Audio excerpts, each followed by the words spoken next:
اب ایک چھوٹا سا اشارہ کروں دماغ کے لیے کہ المؤمن کیس، مومن تیز ہوتا ہے. ایک مومن بھائی ہیں، ان کے بیٹے کو بھی فٹس کا مسئلہ تھا، اللہ ان کو صحت کاملہ عاجلہ نصیب فرمائے. تو یہ فٹس کیوں پڑھتے ہیں؟ اس کو اسلام میں صرع بولتے ہیں اس بیماری کو. یہ کبھی بچپن سے ہوتی ہے، کبھی انسان کے دماغ میں ٹیومر ہوتا ہے اس کی وجہ سے ہوتی ہے. لیکن علماء فرماتے ہیں دماغی جو امراض ہیں اس کا تعلق صرف جسم سے نہیں ہوتا، ہاں باہر کے اثرات سے بھی اس کا تعلق ہوتا ہے. کہ ملتا ہے ایک شخص امام رضا سے ملنے اور ملتے ملتے اس کو فٹس پڑ گئے، تو امام فرمایا اس کو صرع کی بیماری ہے. تو فوراً امام رضا نے پانی منگوایا اور پانی پہ الحمد اور معوذتین یعنی قل اعوذ برب الناس قل اعوذ برب الفلق پڑھ کے اس کے چہرے پہ مارا اور فوراً وہ مومن کیا ہو گیا؟ ٹھیک ہو گیا. دوسرا کسی جنگ میں رسول خدا کے سامنے اسی طرح ایک مومن کی طبیعت خراب ہو گئی، کیونکہ اتنی خطرناک بیماری ہے. کئی لوگوں کی اموات اس بیماری میں ہو جاتی. بندہ ڈرائیونگ کر رہا ہے، اچانک حملہ آور ہو جاتی ہے بیماری اس کے دماغ پہ، تو کہیں پہ ایکسیڈنٹ ہو جاتا ہے، چلتے چلتے انسان گر جاتا ہے، اس قدر انسان مشکلات میں پڑ جاتا ہے. تو فوراً رسول خدا نے اس کے کان میں کیا پڑھی؟ سورہ الحمد پڑھی، سورہ حمد پڑھی. اور یہ یاد رکھیے حدیث معصوم میں اگر 70 مرتبہ سورہ حمد خلوص دل سے مردے پہ پڑھی جائے تو مردہ بھی زندہ ہو سکتا ہے. آج سائنٹیفکلی یہ پروو ہے. پہلے لوگ ہنستے تھے، مولانا یہ چیز پڑھیں گے اس کا فائدہ کیا ہوگا؟ یوٹیوب پہ چلے جائیے، ایک ٹرائل انہوں نے کیا ہے. ایک گلاس میں پانی، دوسرے گلاس میں پانی، گلاس کے اندر مولکولز ہوتے ہیں، اس کی خاص شکل ہوتی ہے. تو کہتے ہیں ایک گلاس پہ انہوں نے بسم اللہ الرحمن الرحیم پڑھنا الحمد پڑھنا شروع کیا، تو وہ جو اندر سیلز تھے ان کی شکل پھول کی طرح خوبصورت بنتی. دوسرے جو تھے ان کی شکل ویسی کی ویسی رہی. کسی مولانا نے ایران میں کیا کہ ایک پھل ہم نے آدھا کاٹا، دوسرا کاٹا، ایک پھل پہ کوئی برے الفاظ بولے، دوسرے پھل پہ اچھے الفاظ بولے، کہ جس پہ برے الفاظ بولے گئے وہ پھل زیادہ بہت جلدی خراب ہو گیا. جو آپ بولتے ہو اس کا اثر پانی پر بھی ہوتا ہے، اس کا اثر کھانے پر بھی ہوتا ہے. پہلے علماء مجلس میں آتے تھے، دعائے کمیل ہوتی تھی، زیارت عرفہ، زیارت عاشورہ، آ کے پانی رکھتے تھے، پانی پہ پھونکتے تھے، پھر پانی کیا کرتے تھے؟ پیتے تھے. شب 19 آئے گی، اب دعائے دوشن کبیر پڑھیں گے، دوشن کبیر، کیونکہ پازیٹیو انرجی فوڈ پر بھی کیا کرتی ہے؟ اثر ڈالتی ہے. اب سفرے پہ بیٹھے، آپ نے اللہ کا نام لیا، آپ نے اچھی باتیں کی، لیکن جس گھر میں کھانا بن رہا اور خواتین نیگیٹیوٹی پھیلا رہی ہے، ہاں کبھی سوتن کو گالیاں، کبھی نند کو گالیاں، کبھی سانس کو، اب کھانا بھی بن رہا ہے اور گالیاں بھی ماشاءاللہ کھانے پہ آ رہی ہیں. اب یہ کھانا بچوں کے پیٹ میں جائے گا، وہ پازیٹیو انرجی نہیں ڈالے گا، ان کے اوپر کون سا اثر کرے گا؟ نیگیٹو انرجی کا. تو ذکر کا بڑا فائدہ ہے. آپ بسم اللہ الرحمن الرحیم پڑھتے ہو، کھانے پہ ڈالتے ہو، آپ پازیٹیو ہو کے بیٹھتے ہو، چار اچھی باتیں کر. یہ بھی اللہ کی مخلوق. ایک پانی کے گلاس کے اندر لاکھوں کروڑوں سیلز ہوتے ہیں جو زندہ ہیں، حیات ہیں. جب آپ پڑھتے ہو تو ان کے اوپر کیا ہوتا ہے؟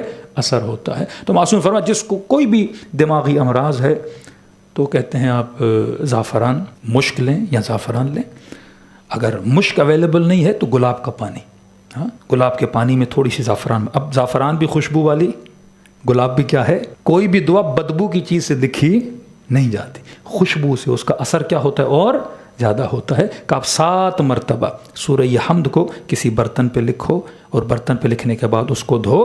جس بندے کو یہ دماغی امراض ہیں آپ اس کو 1 مہینے تک پلاؤ، خدا اسے کیا دے گا؟ شفائے کاملہ اور عاجلہ دے گا. اب دماغ کا مسئلہ یہ معصومین فرماتے ہیں کبھی کبھی دماغ پہ ٹھنڈے اثرات پڑتے ہیں. جو سردی ہے اس وجہ سے انسان کو دماغی مسائل ہوتے ہیں. ایک آدمی گاڑی چلا رہا ہے، اچانک کسی نے ہارن دیا کہ اچانک غصے میں آ گیا، جبکہ اس کو اتنا غصہ نہیں کرنا چاہیے تھا. کہ مولانا مجھے نہیں پتا، مجھے غصہ بہت زیادہ آتا ہے. ان سب کا تعلق کس کے؟ دماغ کے ٹھنڈے پن سے ہے. تبھی معصوم فرماتے ہیں وہ چیزیں کھاؤ جس سے آپ کا برین کیا رہے؟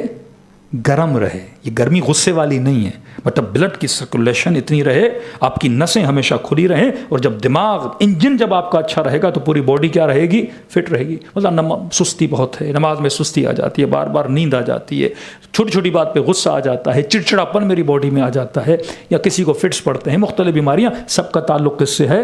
دماغ سے ہے. اس سے معصوم کلی ایک وسیلہ بتاتے ہیں کہ ہمیشہ اپنے دماغ کو ٹھنڈی چیزوں سے بچایا کر. ٹھنڈی چیزیں، وہ غذائیں، وہ کھانے جو بہت زیادہ کیا ہیں؟ ٹھنڈے ہیں، ان کھانوں کو استعمال نہیں کیا کرو اگر آپ کے سر میں زیادہ درد ہوتا ہے، سستی ہوتی ہے. اب معصوم کے 3 مشورے پہ عمل کریں. بچے آپ کے ماشاءاللہ بھی چھوٹے ہیں، ابھی سے ان کے کھانے میں یہ چیزیں آپ ایڈ کر دیں، کبھی بھی ان کو فیوچر میں ایسی بیماریاں نہیں ہوں گی. پہلی چیز، امام رضا کے بعد شخص ہے مولا مجھے بیٹے کا بیٹا چاہیے، بیٹیاں ہیں الحمدللہ، مولا میرا دل ہے کہ خدا میری زندگی میں برکت بھی نازل کر۔ تو ایک سمپل آپ نے سب امام فرمایا پیاز کھاؤ اور انڈے کے ساتھ، اور اس میں زیت ملاؤ۔ زیتون کا تیل جو ہے وہ گرم ہے، وہ آپ کے برین کو ہمیشہ کیا رکھتا ہے، اس تک گرمی پہنچاتا ہے، ٹھنڈک اس سے کیا کر دیتا ہے، دور کر دیتا ہے۔ اور آج کل کے یہ اولیو آئل نہیں جن کے اندر اس کی بدبو کو مار دیتے ہیں، جو ورجن ہو جس میں اوریجنل خوشبو ہو، اور زیادہ تیل کو معصوم فرماتے پکاؤ بھی نہیں، ہلکا سا اس کو پکا کے تیز آنچ پہ منع کرتے ہیں، ہلکی سی آنچ پہ، کیونکہ اس کے جتنے اثرات ہیں وہ کیا ہو جاتے ہیں، جل جاتے ہیں۔ ایک تو زیت کا تیل، دوسرا پیاز۔ اب یہ پیاز صرف دماغ کے لیے نہیں، سیاٹک جن لوگوں کو ہوتا ہے، کمر کا درد جن لوگوں کو ہوتا ہے، یہ ٹوٹلی بدن کے اندر جو انسان کی نازک رگیں ہیں ان کو بھی کیا کر دیتی ہے، کھول دیتی ہے۔ پہلے آپ گاؤں میں دیکھتے تھے لوگ کچا پیاز توڑتے تھے اور اسی وقت پیاز کو کھاتے تھے۔ اب یہ نہیں پیاز کھا کے نماز جماعت میں کھڑے نہیں ہو جانا، پھر وہ مکروہ ہے۔ لہسن کھا کے، پیاز کھا کے، پھر کم از کم آدمی برش بھی کرے تاکہ کسی مومن کو اس کے منہ کی بدبو سے تکلیف نہ ہو۔ بعض لوگ مستحبات میں ادھر لٹک جاتے ہیں اور ادھر آ کے مکروہات میں پھنس جاتے ہیں۔ دونوں چیزیں انسان کیا رکھے، بیلنس میں رکھے، ایک تو پیاز، دوسرا فرمایا زیتون کا تیل۔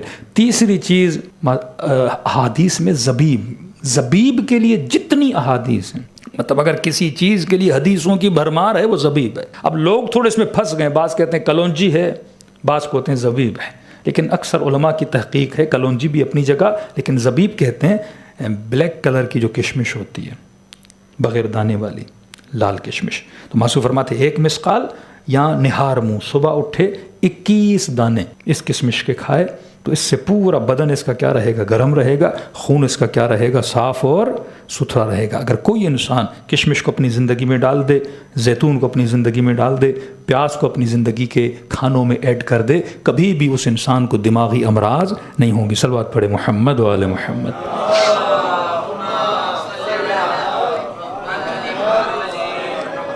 اب جن کے بچوں کو یہ بیماری ہے، مثلا صرع کی بیماری ہے، 2 طرح کے پودے ہیں، یہ بھی معصومین کی روایات میں بھی آئے ہیں۔ ایک پودا ہے، فارسی میں اس کو کہتے ہیں بہار رنج، اس کو اورنج بلسم بولتے ہیں، وہ نیٹ پہ لکھیں گے۔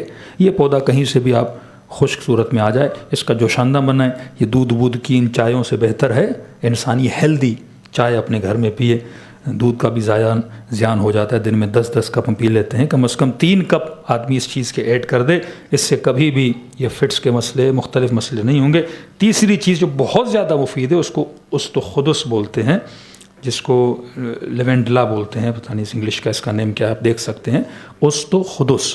اس کو اگر شہد کے ساتھ مکس کیا جائے، اس کے لیے علماء فرماتے ہیں یہ دماغ کے اندر جھاڑو کا کام کرتا ہے، مطلب آپ کے دماغ کے اندر جتنی اضافی چیزیں ہیں اور کچرا ہے، یہ اس کو کیا کر دیتا ہے، جھاڑو لگا کے صاف کر دیتا ہے۔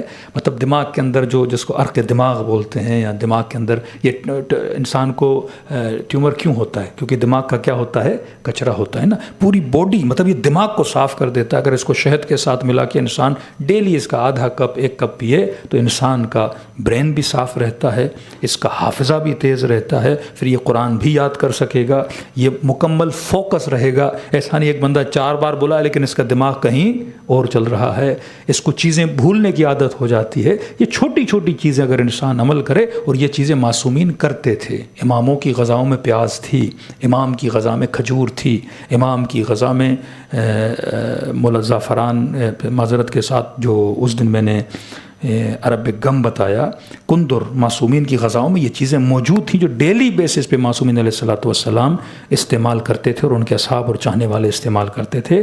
ایک ہیلدی بچہ امام زمانہ کا سپاہی بن سکتا ہے۔ یہ نہیں مولا ظہور کریں میرے بچے سے چلا ہی نہیں جا رہا، تو یہ بندوق کیا اٹھائے گا، امام کے لشکر میں مولا کی مدد کیسے کرے گا؟ یہ ڈل بچے، یہ غباروں کی طرح پھلے ہوئے بچے، یہ امام زمانہ کے کسی کام کے نہیں ہیں۔ انسان مینٹلی بھی فٹ ہو، باڈی کے اعتبار سے بھی فٹ ہو، اور روح کے اعتبار سے بھی کیا ہو، فٹ ہو۔ صلوات پڑھے محمد و آل محمد۔